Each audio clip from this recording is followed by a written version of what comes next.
the fact that we're kind of in this like zero sum game type of things in politics right now, that it's become increasingly that, if you support them, you're destroying America, and like both sides can be saying that, and so we're getting hit with all these problems but very few solutions that we can kind of coalesce around, both at the national level and at the local levels.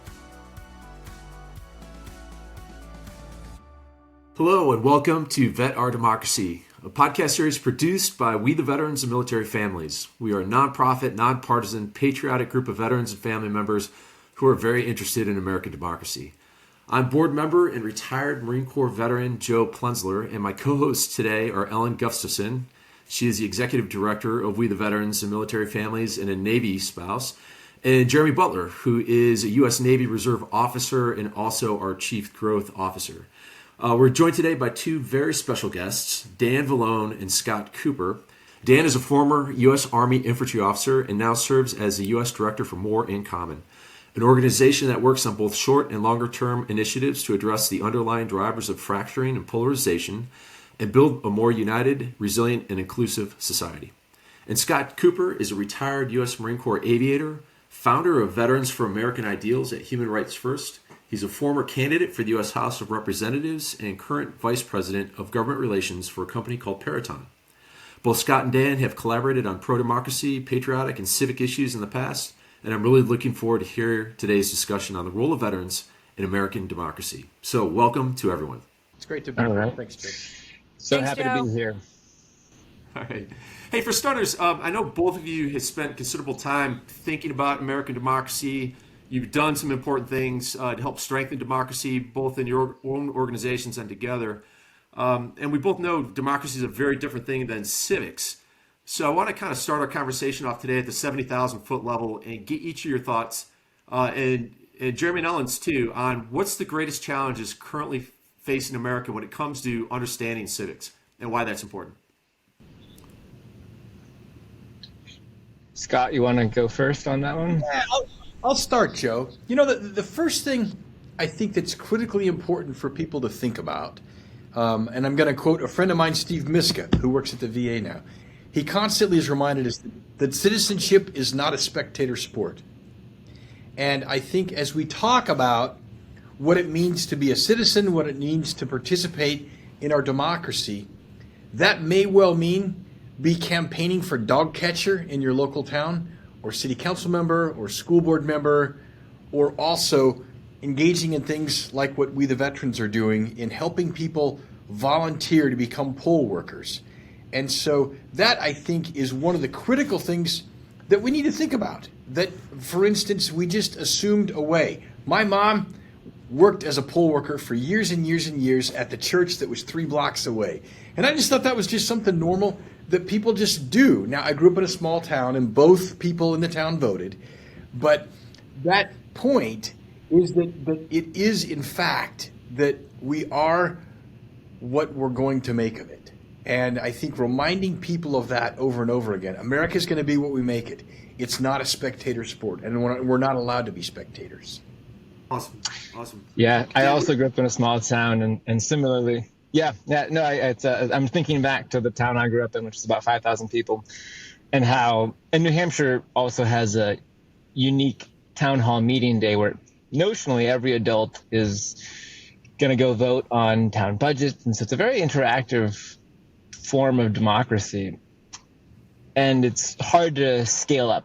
So it is a matter of trying to, how do you make democracy accessible for folks in a country that is enormous and vast, and it's a reoccurring challenge America faces. But I think that there's 3 trends that I would point to as posing particularly significant challenges when it comes to civics in America right now. So the first is, and this was evident in the most recent Surgeon General advisory on loneliness, which is Americans have a much narrower and more insular social life. And civics is such an interactive social process, right? So Americans are spending less time with fewer people, and there's fewer associational spaces in the country. That's a huge problem when it comes to our civic culture. The second is that just as our country has grown and as technology has advanced, civic engagement can become harder for folks to believe that they can actually do. There's the sense among the population in the data that we see that in order to participate in civics, you need to have some sort of specialized knowledge, that things are too complex or complicated, and that if you're not an expert, you're not supposed to participate. And so building that sense of agency and also demystifying some of what civics is all about are pretty critical if we're going to shift that culture. And the third thing that I would point to is that we have lost common sources of credible information. If you were to look at the American landscape right now, it's really hard to identify a major media company or a major source of information that folks can collectively turn to say, okay, this is when I should vote, this is what's going to happen when I vote.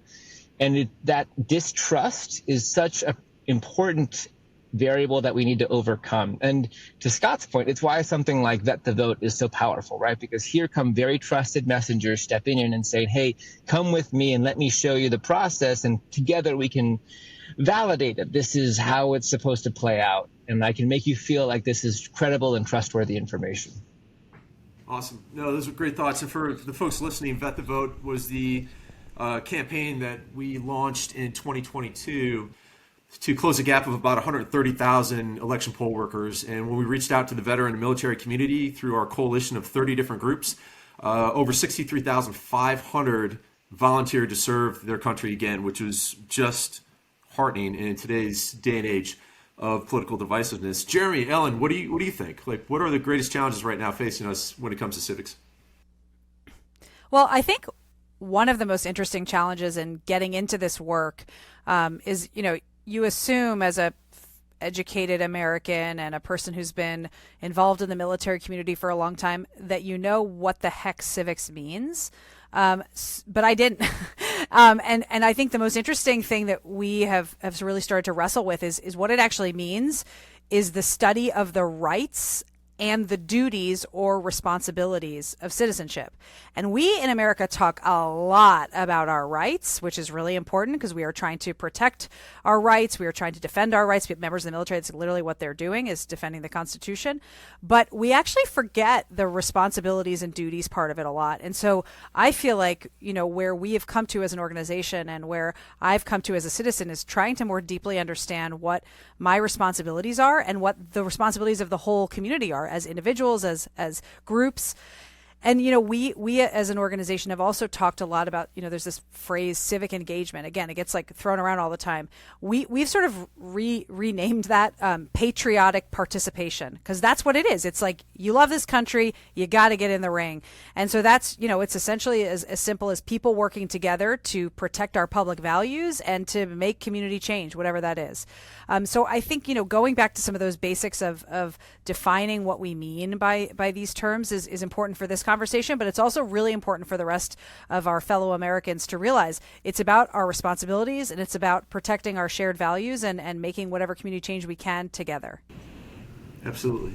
Jeremy. If I could add, I'm gonna steal something from something that I heard last week. I was at the American Democracy Summit, and one of the panels was with four, I think it was, social media influencers that are big in the civic space, believe it or not, which was a surprise to me that was even something that was out there. But they were all, 20-somethings that both professionally and then also kind of on the side had these civics-related social media followings. And one of the questions that they were asked was, what's the primary question that you get? What's one of the biggest, most recurring questions that you get? And they all had interesting answers. So one of them was not knowing what elected officials do. So when people go to vote, this was generally younger voters, they probably know what president, things like that are. But once you get a little bit farther down ballot, not knowing what these officials do and not knowing how to vote for them. Also, not understanding the court system and how single judges can have such a powerful control over so many in our society. A third was how one senator, a single senator at the U.S. level, can have so much power. And then the last was how to get involved beyond just voting, which I thought all of those were really interesting and sort of tied into, one, what a convoluted system we have, and two, how maybe one of the best opportunities we have in being in such a divisive time is that it's an opportunity to teach people. Like, these are questions that are coming up because we're in a very strange time where, single judges are making huge decisions that affect so much of the country. Single senators are putting holds on all nominations in the military. And there's symptoms of our system that aren't necessarily bad that those are in there. It's just how they're being used, if that made sense. I tried to make it make sense as I said it, but these aren't new things that are in our system, but they're becoming nationally known because they're somewhat being perverted in the ways that they're being used, I said. So maybe it's an education opportunity. Yeah, definitely. And I think, one of the things when I, look at headlines, you see a reduction in public faith in democracy, in elections. From your perspectives, what do you see as like the long-term impact of this decline in belief in democracy? I know it seems kind of like a ridiculous question, but if we don't do something, what do you see happening?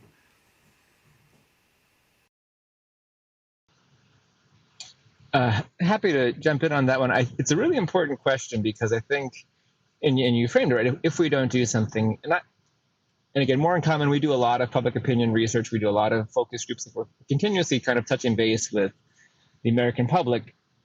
And I think one thing that is at least important for me that to hold on is, as much as it feels like things are being destroyed or that we're losing things, a lot of very positive things are also being created. So that's like, to Jeremy's point, there are civic influencers on TikTok and YouTube and Snap and all of these, Instagram and all these places that are interesting and going to have a longer term impact. So there's lots of good things that are happening that we need to maybe lift up and highlight and figure out how can we reinforce them. But the long term risk here, I think, is that we see cynicism towards democracy become deeply entrenched, right? Right now, attitudes towards democracy tend to move with political parties in power. So if your party is in power, you feel more confident that democracy is working. When it's out of power, you feel like it's not working. So what we need to figure out is a way to get commitment to democracy as a process to be something that endures beyond transitions in power, right? To see losing actually as an integral part of the democratic process. And in some ways, a healthy democracy is one in which, through a legitimate process, parties or people lose. And you realize that, okay, if I keep at it, maybe my side will win in the next one. And that it is a dynamic give and take. But if that cynicism becomes entrenched, I think that it will really negatively impact our capacity to respond to challenges, whether that's the changing economy, whether that's the national security threat presented by countries like China, or whether it's opportunities we're going to miss out on, like the opportunities related to artificial intelligence, advancements in medicine, and exploration of space. Yeah, definitely. Other thoughts? Thank you. I think also one of the things that we came to believe for a while is that we as Americans were immune to these kinds of things, when in fact we're not. There was, for instance, a group of people that were murdered when they were trying to register people to vote in the early 1960s. And we thought, until perhaps just a few years ago, that we'd gotten beyond that. And so my point here is that it takes a constant effort to have good hygiene, to have good democratic hygiene, and to participate in that. The other thing that I fear, perhaps as you ask your question, what happens here, is if people throw their arms up in the air and say, I'm out, I quit, I'm not involved in this. And I have often told the story of my mom, who is one of the sweetest ladies on the planet. She's 82 years old. And a couple of years ago, she just said, I'm so sick of all of it. I just stopped watching the news. Well, except for George Stephanopoulos. I love George. And my point to my mom then was, Mom, no, you're not allowed to. Everybody has to play their part. And one of the ways I got her involved is one of my old high school teachers was running for school board. And my mom was all in. I mean, she was putting yard signs out and participating. It was a nonpartisan election, and he's now on the school board. And my mom is just one of his big champions. Those kinds of activities, I think that restored my mom's faith a little bit in our democracy, in her community, in those kinds of things. I think that's one of the ways we overcome it. The worst case scenario is if everyone just throws their arms up in the air and says, I'm sick of all of it. I'm out. No. You're not allowed to just say I'm out. Yeah, that's such a great point, and it's also such a great way of saying it, and we all say it. I mean, the idea of restoring faith in, right? Like that's just like a common phrase. And what's, when I think about restoring faith in, one of the most challenged elements of the way our country runs is that we have these things called institutions. And it's like, unless you're a total poli-sci nerd, you don't know what the heck that means. But it actually means like some really interesting broad spectrum of things. The press is an institution. Education is an institution. Elections processes are institutions. The military is an institution. Law enforcement is an institution. And the idea of restoring faith in those things is literally how we live as citizens all with each other. Because we need to have law enforcement. We need to have elections that work well. We need an educated group of people. We need to have press that tells us what the heck's going on because we all have to do our jobs. And so I think, if we kind of loop together all of these broad institutions, they all need our faith. They all need our commitment. And the idea that some members of society decide, I don't want to deal with law enforcement, and some members of society say, I don't want to deal with the press. It's like, actually, to Scott's point, it doesn't work that way. We need all of these things together to be a functioning society. And we all need to have a commitment to finding ways to work together to make them the best that they can be for ourselves, for our neighbors. And so it's funny how these fundamental conversations that are all over the media, many of us kind of don't know exactly what they mean until we sit and take 5 seconds to say, oh, that's what it means to have a public faith in our institutions. Yeah, no, definitely. I think there's also a sorry, I'll jump in real quick just to say that I think there's also a it's unfortunate because I think we're so skewed by the focus on national politics that we forget how much is done and accomplished and maybe is in a better situation at the local level. And that's really where so much of what happens in this country affects us in a much more profound way. And unfortunately, it's tough to get involved and to necessarily keep track of everything that's going on there, but so much is done there that doesn't get covered. And, going back to the press, as we lose the institution of the press with local media coverage and things like that, we see less and less of what's happening there and how still good and positive it can be.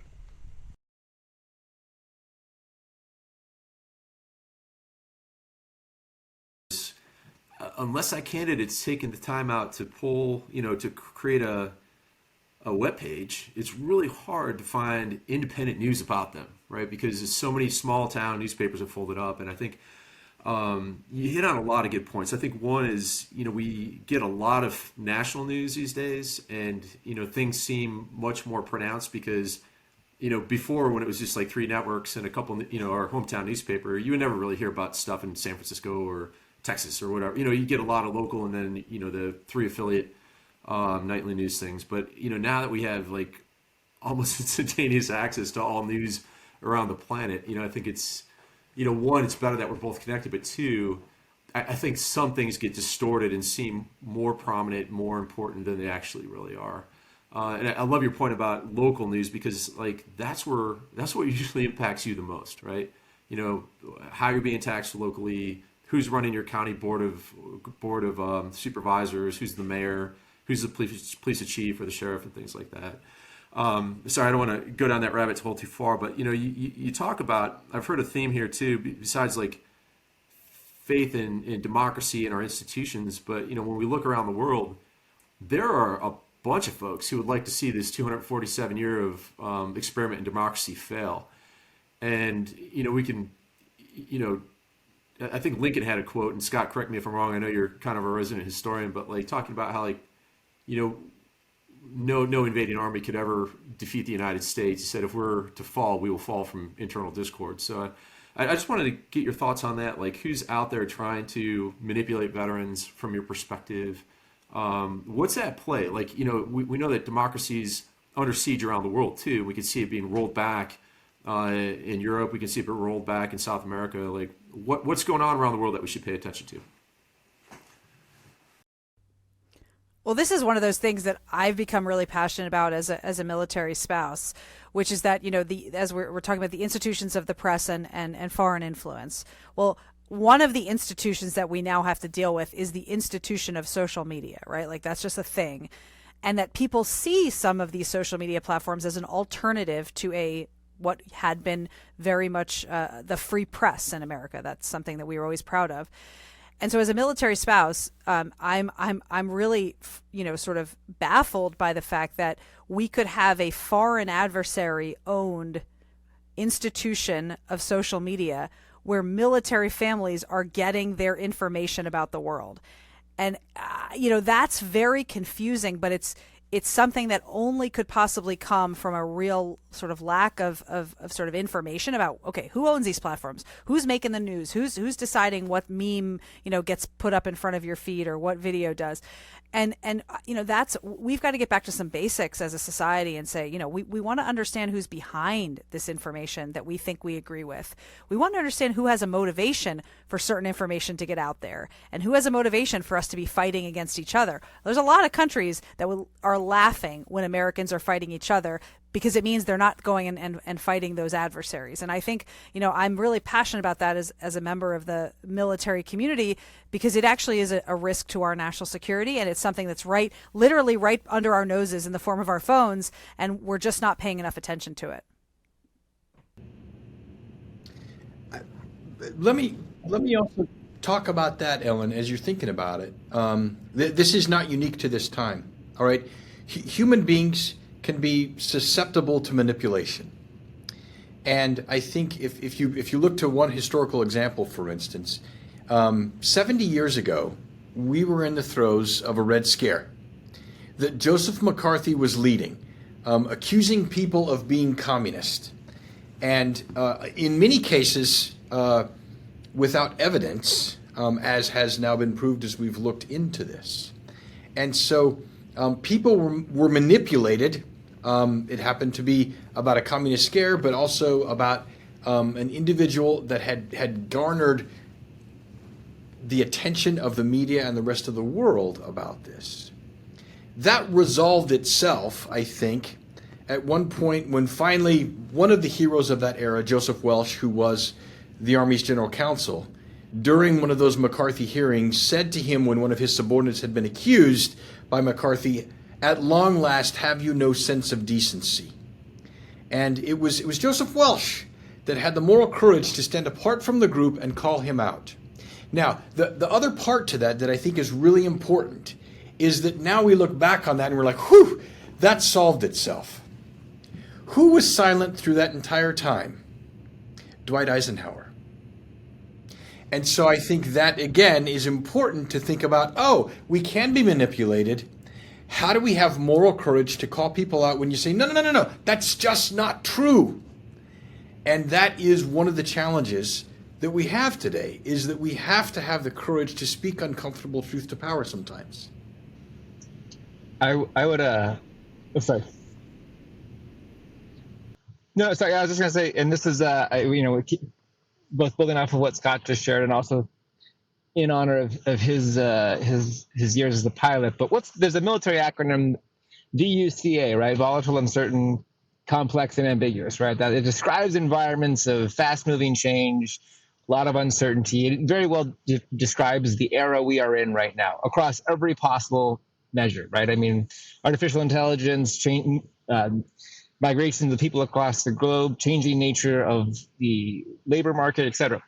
In times of that kind of uncertainty and rapid change, humans instinctively seek solidarity with people that they identify as a source of safety, right? We retrench inward out of a desire to try and protect ourselves. And that gets exploited by foreign adversaries who know that they can weaponize social media very cheaply to turn us against each other, just to prime prime it just so that we start to see each other as enemies and not opponents, and not as common Americans. That's a huge risk, obviously, when social media is such a growing source of news and opinion influence across many generations. I think one of the things that we also want to keep in mind is like what has always been and will continue to be an incredible source of strength for America in countering that is the very diffuse and decentralized nature of our democracy, right? The barrier to individual participation in our civic culture and civic life is actually shockingly low in America, right? Like, because so much is actually done at the local level or the state level, it's there. And individual Americans can have an impact in a way that is almost impossible in any other modern democracy across the globe and arguably across any other country. And so this is also an opportunity for us to reinvigorate that decentralized kind of localized level of democracy that has always been a wellspring of health for this country. Yeah, no, I love that idea because I mean what you're talking about, Dan, and really everyone's kind of driving at the importance of the institutions is really we've got a choice to make, right? We can either shore up our belief in the system of justice and the courts, right, to adjudicate differences, and in our legislators to actually propose new policy and get things done. And really, I mean, the reason we have those things is so that we don't have to settle differences out in the streets with violence, right? I mean, and I think when people are ignorant about the mechanisms in which they have recourse within their system, a lot of times it's easier just to turn towards venting their frustrations in other ways. And I just want to get your thoughts on that. I mean, because you're talking about our realities being constructed. Our brains are kind of garbage in, garbage out decision-making machines. Like if we consume bad information, we're not going to make good decisions. But all of it adds up, right? And so I just wanted to throw that out there for your action. What do you think? Yeah, I mean, I think and you can see it also. There's another manifestation of this in the alarmingly high stats of like teen anxiety, for example. So it's hard to produce specific causality and like what's produced, but our society is increasingly anxious, and like what you just described has got to be a significant driver of it. It's this sense that not only is a lot of change happening, but I don't quite know my place. I'm concerned because I see threats all over the place, and every social media platform is amplifying this image of a lot of threats and few images of places where I can A, have belonging, B, have agency, and C, have a kind of sense of cohesion across the American society. And so it is a really toxic cycle that we are in the midst of. And it's tricky to get out of it because we need multiple levers to change. We need better behavior from our leaders and from kind of the elite influencers. We need media platforms to take some of their responsibilities more seriously. The easiest and most accessible points of change happen at the individual level. And it's about organizing people and having credible messengers who are rooted in community, able to have those conversations and spark people to actually engage in the civic process and learn for themselves actually the picture isn't quite as dark and apocalyptic as we might think it is. Yeah. Jeremy, I see you. What's coming up for you? Sorry, I'll just jump in real quick, Alan, and then turn it back over to you. I was just going to agree and sort of add that, we're getting inundated with all the problems in the country and in the world. And I think you toggle that with the fact that we're kind of in this like zero-sum game type of things in politics right now, that it's become increasingly that, if you support them, you're destroying America. And like both sides can be saying that. And so we're getting hit with all these problems, but very few solutions that we can kind of coalesce around, both at the national level and at the local level. So I think it really is getting back to that understanding that there are solutions that we can work on, and that there are ways to do that. But it does mean compromise, which for, unfortunately, has been a co-opted word that in many circles is seen as a bad thing. Yeah, definitely. Yeah, I was going to just actually bring up the idea of compromise and civic behavior. It's interesting. I'm a mom of 3 young kids and a military spouse, and when I think of the values that I am trying to teach my kids, I don't see very many of them reflected in people that are really loud-mouthed on social media, people that are many of the leaders that are trying to run this country. And I think it's really funny that there's many of us, who would fall back on what people could maybe call traditional family values and really not see them very often in the public square. And that's raising a household of citizens. You need to understand what citizens need to have. They need to understand how to play nicely with others and compromise. And I don't know how that is not cool anymore in Congress, but you got to know how to play well. And if someone has their turn with the toy, you just have to, give the other person some turn too. And that's totally normal when you're trying to teach your kids. And then somehow it's not normal anymore when you're trying to make laws. And I think, reading basic books, you're not, other than maybe Santa Claus, you're not really going to pick up books that are not true and try to read them to your kids. You want to read them things that bring them increased knowledge or maybe belief in a strong faith or one of those things. But you're certainly not going to bring them something that's just basically not true, and you're going to encourage them to do their own part.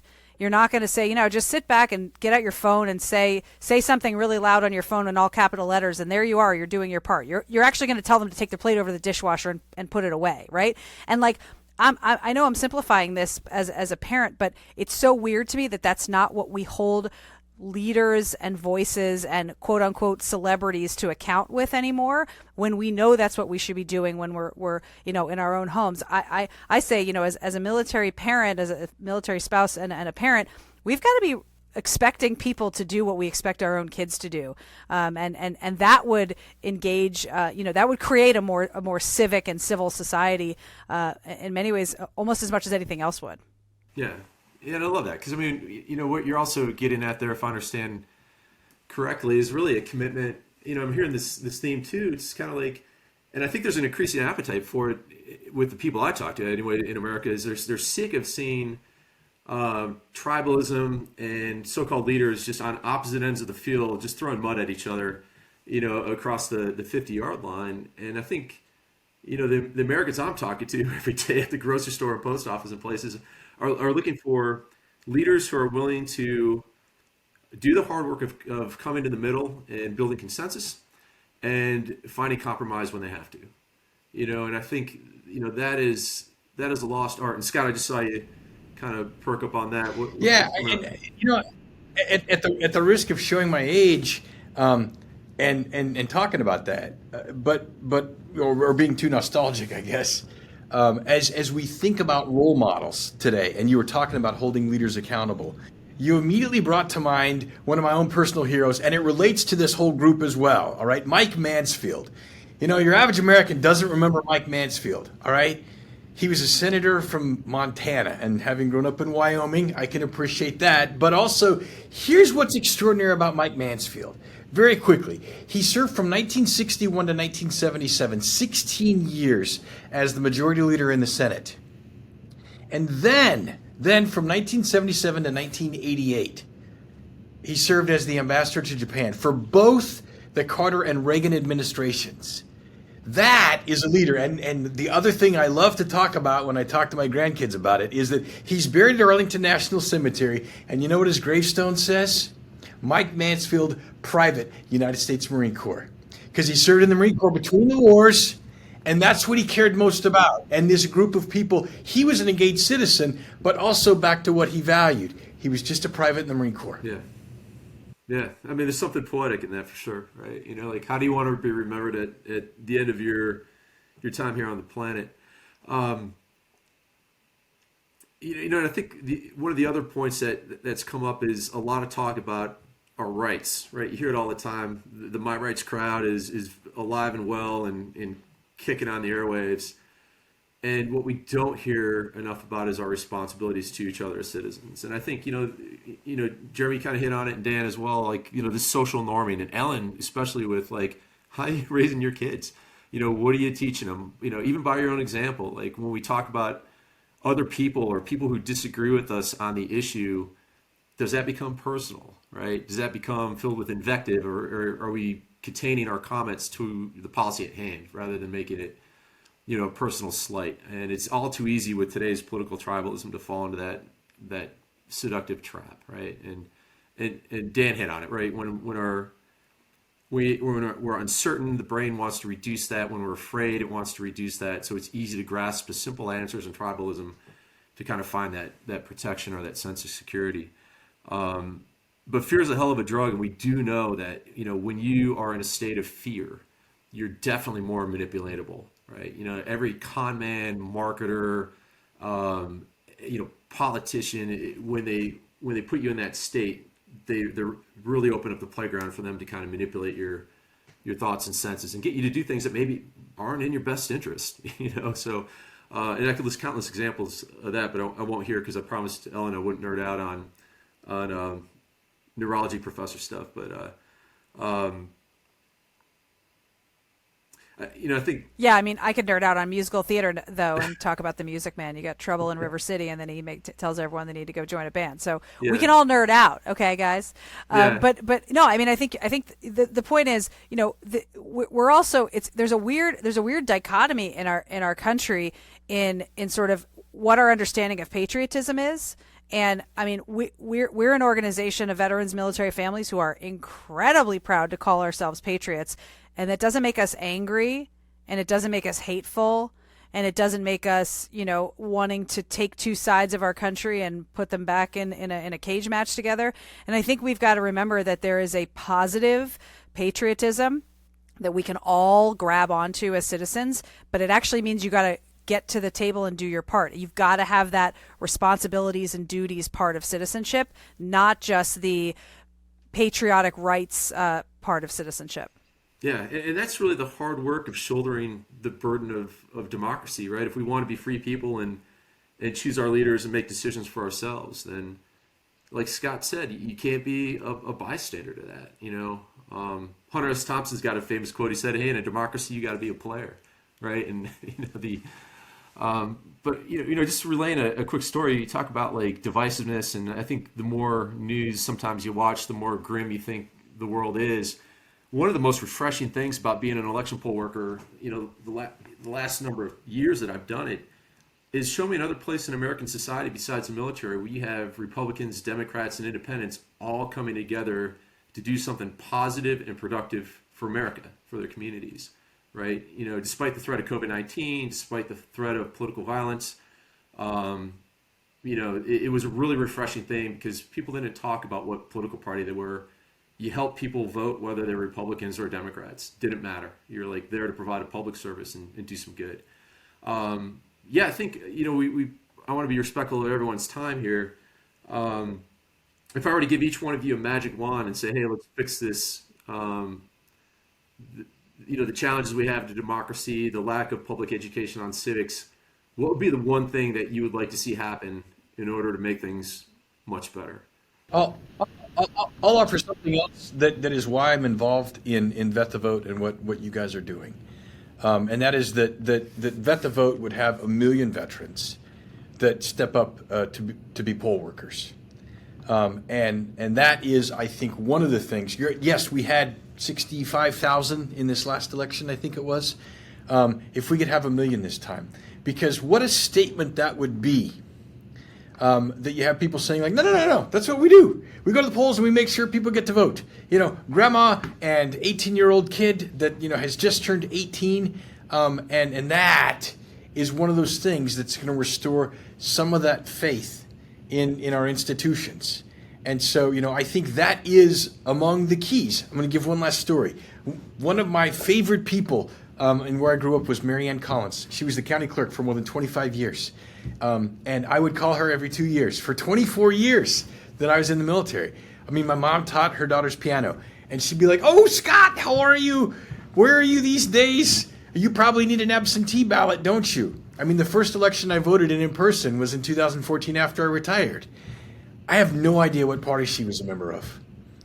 But man, Mary Ann Collins, the county clerk in Natrona County, that was democracy. And so, I think that's one of the ways that we right this ship is to lift up people like Mary Ann Collins and for this We the Veterans work to not just double in size, but have logarithmic growth. Yeah, and it is powerful. I remember the first time I voted in person was 2016, and I was looking at my wife and she was looking at me, and we're both like welling up with tears in our eyes because it was like some nostalgic American moment. We'd never seen it before. Like people exercising the right to vote that we had done by absentee ballot for 20 years in the military. So. Yeah, absolutely. I love that. Other thoughts? You have the magic wand. What do you do to make it all better? I have an obsession with this idea that we could expand the thank you for your service, sort of one-liner that people say as a relevant and important and kind nod to the military.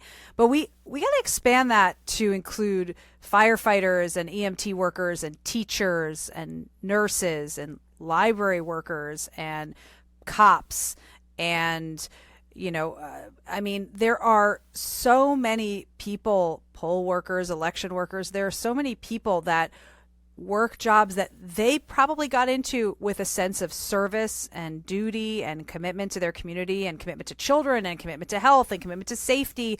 Good reasons that good people try to take these jobs.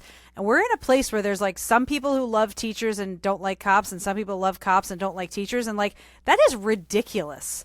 There's a whole cadre of great Americans who just do jobs to try to make, whether it's our safety or our health or our kids' education, better.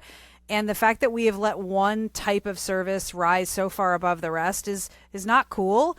And it's not going to serve us well, because we're now having a hard time recruiting people to all those jobs. So I think it's time we expand the thank you for your service to include a lot more Americans who put on whatever they put on to go to work every day, and they just try to make our communities a little bit better.